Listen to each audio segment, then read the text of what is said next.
Coming your way on Art Rocks, turning timeless timbers into one-of-a-kind dining and conference tables. You can make one piece of wood as your tabletop. So when you do that, you do run into the defects. I try not to let any holes or anything slide by me. Everything's generally filled.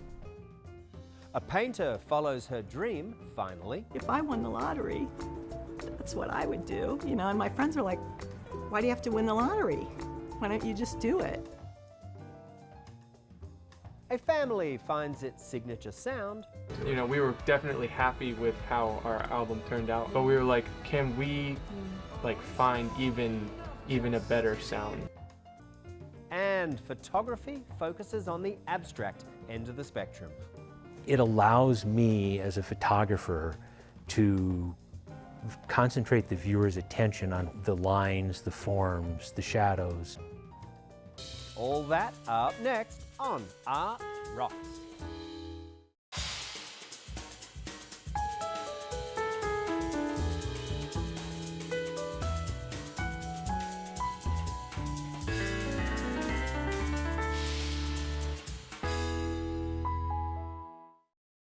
Art Rocks is made possible by the Foundation for Excellence in Louisiana Public Broadcasting and by viewers like you. Hello, and thank you for spending some time on Art Rocks with me, James Fox Smith, publisher of Country Roads magazine. Monroe is an interesting town for creative types, especially the place known as Washita Antique Woods. Their owner, Kyle Snellenberger, is repurposing fallen trees and reclaimed timber to create stunning live-edge tables for all sorts of uses. The larger the table, the more difficult the job, and the more Kyle loves the challenge. Listen up.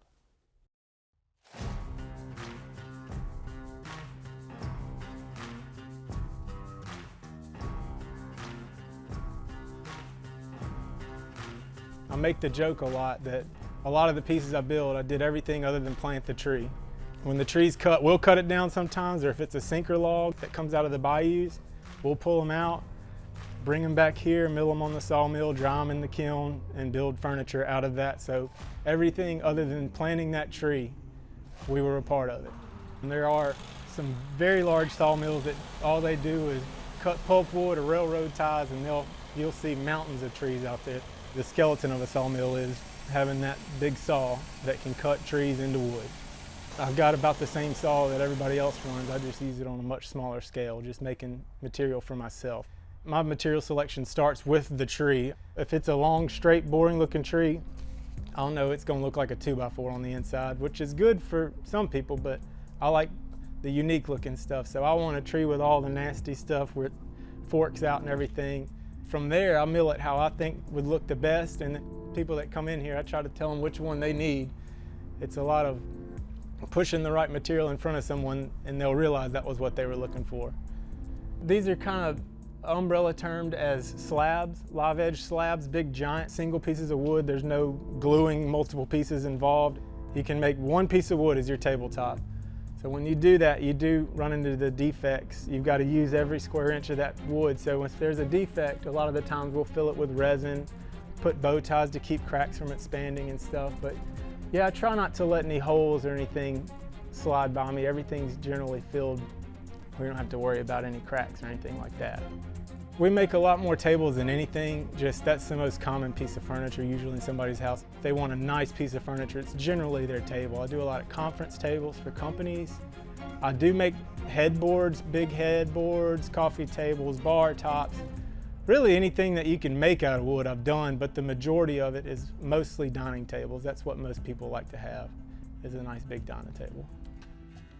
I'm a big proponent of all wood joinery. Don't ever use nails or screws in anything. Make mortise and tenon joints. If you can make the wood hold itself together, then you don't need a screw, like traditional woodworking techniques. It's all woodworking, glue, and good fitting joinery. I have trouble letting anything leave the shop. They're all my children. I don't want to see them go, but at the same time, you got to eat. So I almost, just about everything I make, I would say one day I'm gonna have to make me one of those. I get a lot of people wanting you not to touch nothing, just like, I want that piece of wood right there, don't touch it. That's how I want the table, and that's good for me, you know, less work. 90% of woodworking is sanding. You get something built and then you spend twice as much time as anything just sanding it. The sawmill, it's accurate, but it's not to a 1/16 of an inch perfectly accurate. So we'll mill those boards up and then bring them inside. The planer will bring all the boards to exactly the right thickness. So we'll run them through there and they'll get, once they're all exactly the right thickness, then we can laminate them all together to make a single thickness tabletop. You don't want a table that's wavy in different thicknesses. I sell a lot of reclaimed beams, reclaimed boards that are used for walls, ceilings. I sell a lot of reclaimed flooring. It's usually barns or old factories that we're getting the wood out of. So I sell a lot of reclaimed mantles as beams. I like to mill those big beams down into boards and make flooring or tables or any type of wood product out of those. I've had barns that they've torn down in Ontario, Canada, shipped all the way down here. South Carolina, Georgia, Chicago, really all over the country. Is if I can find a good factory or barn or something that they're tearing down that was built in the late 1800s, early 1900s, I try to get my hands on it. And it's hard to get that stuff without buying a big volume of it.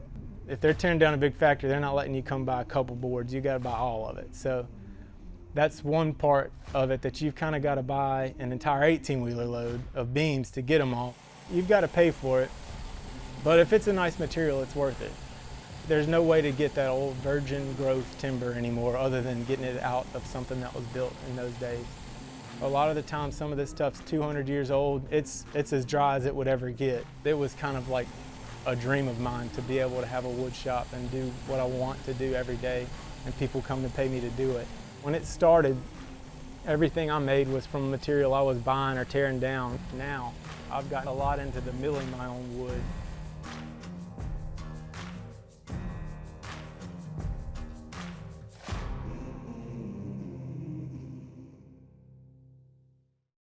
Accomplished artists from this state and all around the country are showcasing work in museums and galleries near you. So here's some of our picks for notable exhibits coming soon to museums and galleries in your community.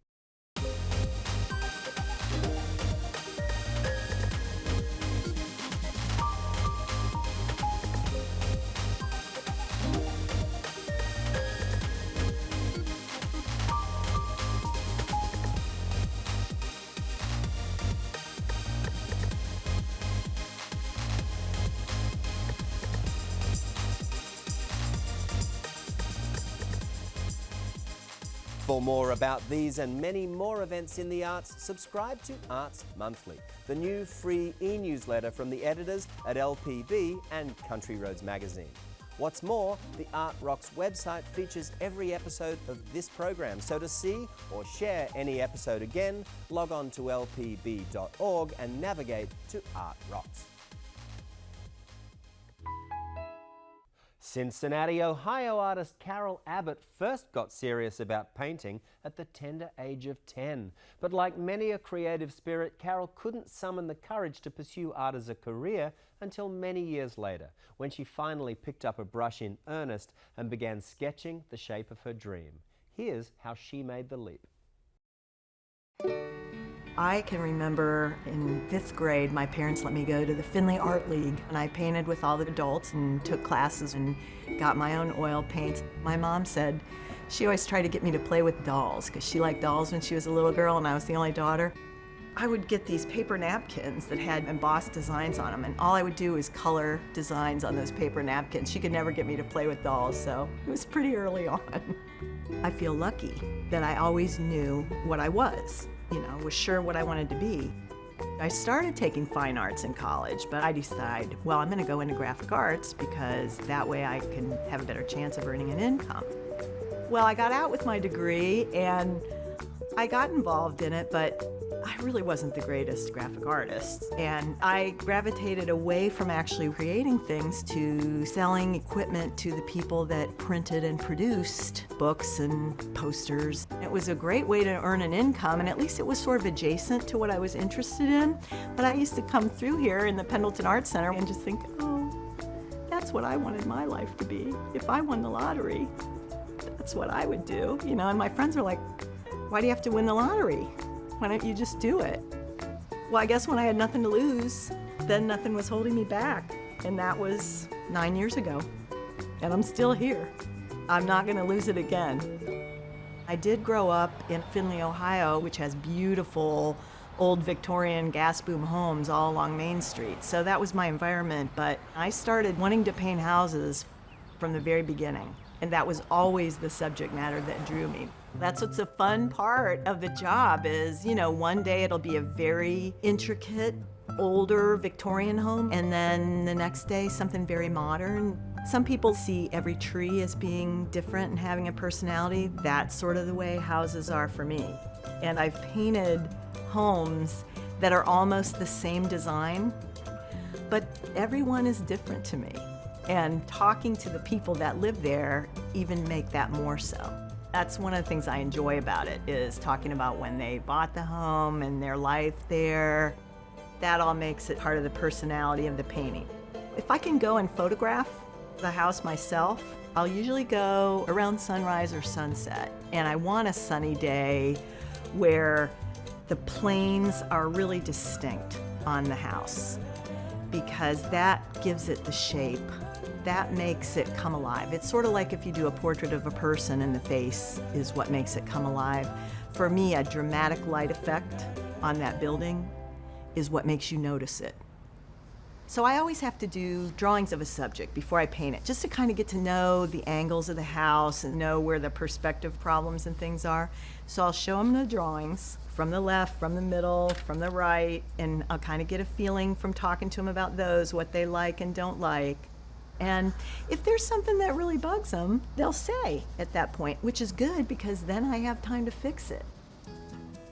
I'm looking at the photos that I took and kind of thinking about what background color I might use on my canvas. So a lot of times I'll take a canvas sheet and divide it into 4 quadrants and paint some different background colors on it, really different. And then I'll do some color sketches of the house on those different backgrounds to see which ones work right. I'll look for things that I definitely analytically know, I've got to change this angle, or this has got to be lighter, this has got to be darker. And then once I know what the client wants, I'll take the real canvas and coat it with the background color that I've picked. Color's what I like about painting. It's like a mad chemistry experiment sometimes, mixing the different colors. And acrylics are fun because it's almost like watercolor. It's like laying transparent film on top of each other. The color will change, but the underneath colors show through. I've learned that instead of mixing acrylics on the palette like I do with oils, I actually do mix them on the canvas. I'll lay layers of color on the canvas. So I'll just start putting in the more dramatic darks and lights and kind of drawing in paint. I'd much rather draw in paint than with a pencil. And in about 10 or 15 minutes, I'll be into a zone where I'm not thinking about it at all, and it's just happening. Every once in a while, one will just flow out, and you kind of have to learn, leave it alone. Sometimes it's just stepping back and looking at it and seeing, is this really done? They're usually surprised because I'm not the kind of painter that paints it very realistic looking. Sometimes people will say, well, Carol, our roof isn't that color. So I think they're excited by the surprise as well, because it's not gonna look exactly like the photo. And so then it becomes a part of looking at it enough to let it tell me, is it finished? And sometimes I'll ask for help, even from the person that's commissioning it. I'll take the real painting and show it to them. And if they think it's not finished and they want more, they're the customer, so they're always right. And in that sense, it becomes something more than what I've done too, because they've worked on it with me, and that's satisfying. A bit like the Sound of Music's Von Trapp family, only without the leather shorts, the Hunts are a band of 7 siblings who have combined their vocal talents to create a sound described as unique and original. Take a listen to how this Chesapeake, Virginia family is writing a score for musical stardom. Journey waiting to start. Imagine us going far. Each person is important to every song. If a song doesn't make it through all 7 filters, then it's not the Hunts. I could sing, I could see your heart through your eyes on that night from the balcony. How could we ever make this leap? Our mom and dad were musicians. My mom played classical violin and our dad played electric guitar, but they were their own duo and they'd go around to local events just as kind of background musicians. And one time, I think Jenny and I were maybe 5 or 6, they brought us out to play violins and kind of stole the show. Everybody from then on wanted the twin girls to come with them and play violin. So that's kind of how it started, with bringing in the kids into the group.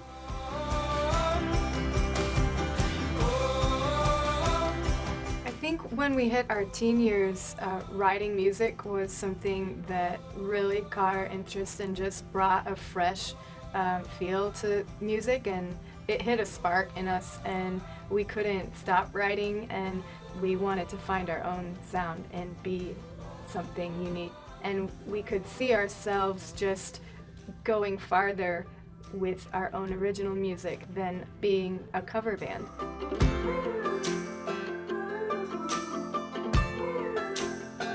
We decided to schedule just a writing retreat where we got away from our schedules, got away from our daily lives, and we got a house down in the Outer Banks and we just wrote all week. It was really cool to see the hunts come alive and to create our own sound and to just begin to build this dream of who we are. And with mom and dad, they were kind of sad. They're like fish out of water, I think, right at the transition. They didn't know, okay, well, what do I do now if this is what the change is? But they really picked up the torch for still being a part of the band, just in a different way. My dad drives the bus and gets us to every gig on time, and he also runs our sound system and does a phenomenal job there. And then my mom, we call her the momager. She's like our manager and does all the phone calls, and also she's our merch lady too. So it's a full family business still.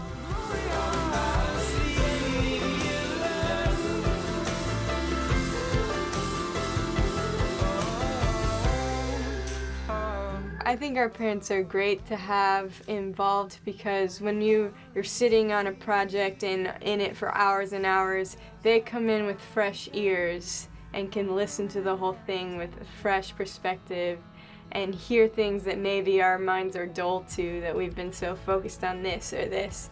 They come in and can offer advice that we listen to, and because they're on the same page as us too, they know our vision and our sound, and we respect their opinions. Well, it's partially the kick, but the bass should probably match the kick.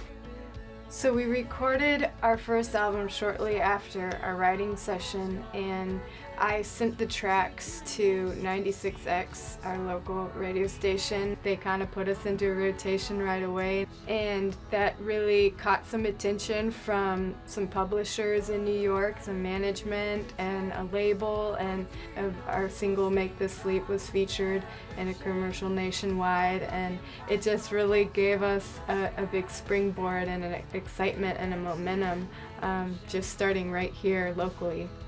I think Chesapeake is a huge part of who we are. It's where we grew up and where we'll always call home. So we love investing into the musicians of the community too, the kids at the schools. We've done several programs working with them, having them play along with us. It's really fun.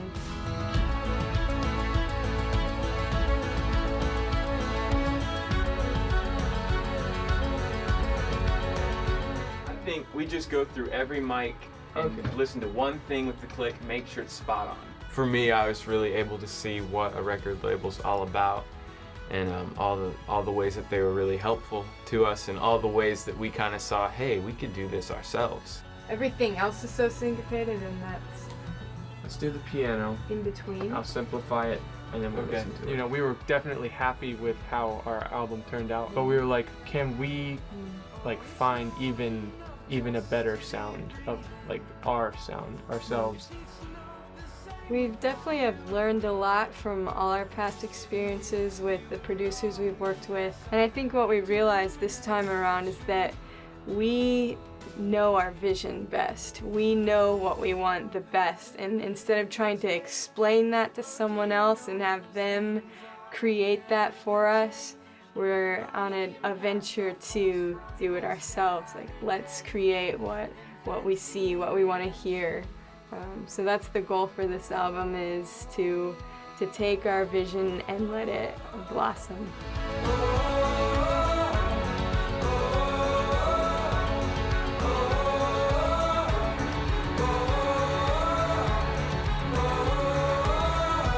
It brings so much joy to do it with your siblings. They're my best friends, my closest comrades, and we have been through the ups and downs and the years of working hard for this, and it's just rewarding to feel like we're conquering it together and going places.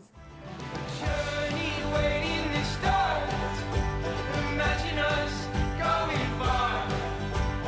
Oh, and we'll go farther than we've been ever before. Heading down to Santa Fe, New Mexico now, which is where you'll find photographer Philip Augustine, who turns to shapes to push the boundaries of the photographic process.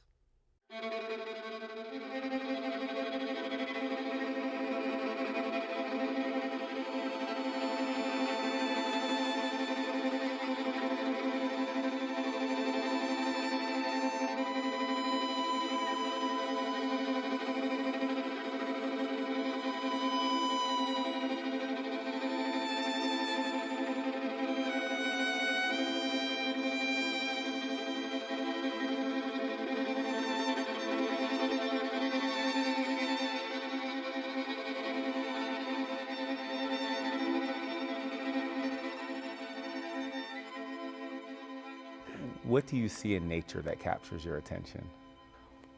Well, my Yellowstone work, the snow, the fog, all made for very minimal images. You know, there wasn't a whole lot of distracting details.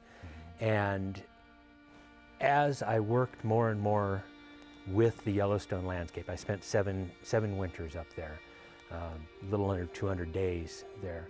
And gradually my work became more and more abstract within the natural scene. A good example of that is shadows in Yellowstone.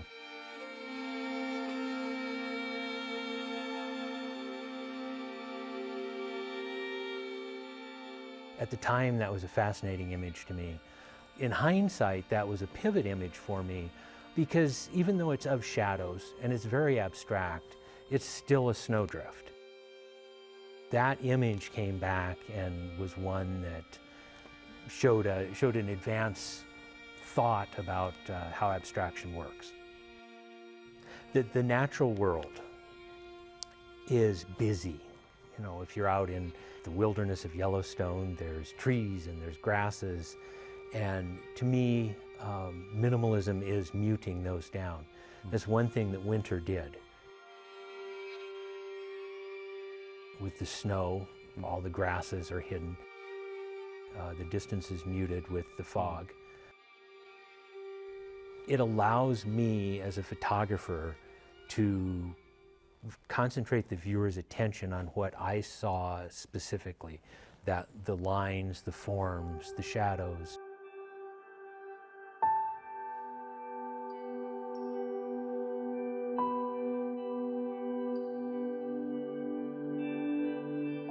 Photographs come about as questions. And what are the questions that come to mind when you're... Well, my current work is about non-representational photography, so the question becomes, can a photograph be non-representational?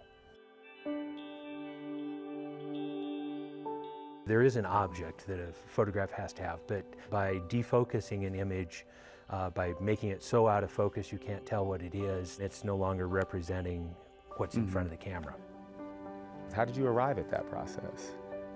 I was working on a series called Questions of Perception. I was printing one of them in the darkroom one day, and I'm usually really careful in the darkroom, but for some reason the enlarger was grossly out of focus. I didn't notice it until I had the film or the print processed, and while the print was garbage, it clicked with something else that had been going on in my head, and my question was, is it possible to make a lens-based, non-representational image?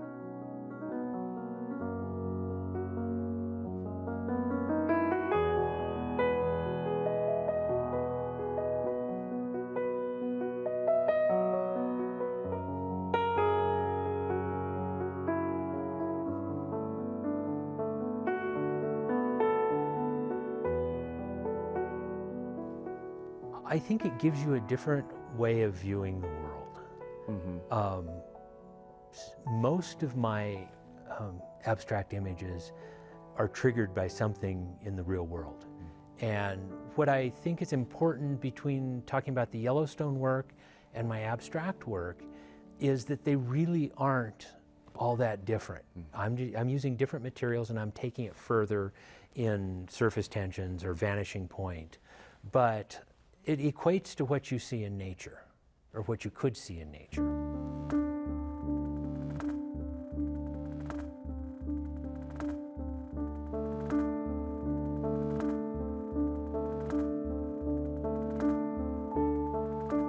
What I'm really talking about in my abstraction is forms, light, shadows, the relative composition of the two.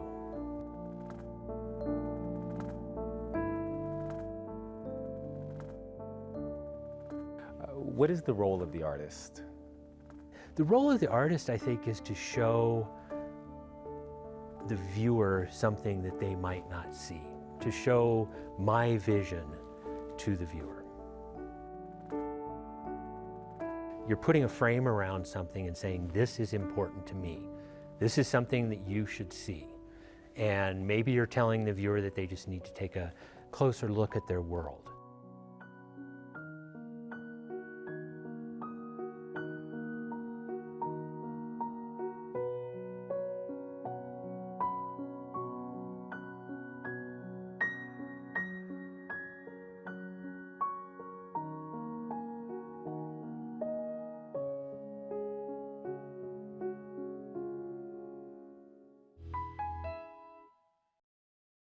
That'll do it for another edition of Art Rocks. But as you know, you can always find, watch and share episodes of this show at lpb.org/artrocks. And if you want to know more about the culture that surrounds you, Country Roads Magazine makes a great resource for finding out what's going on in the arts all across the state.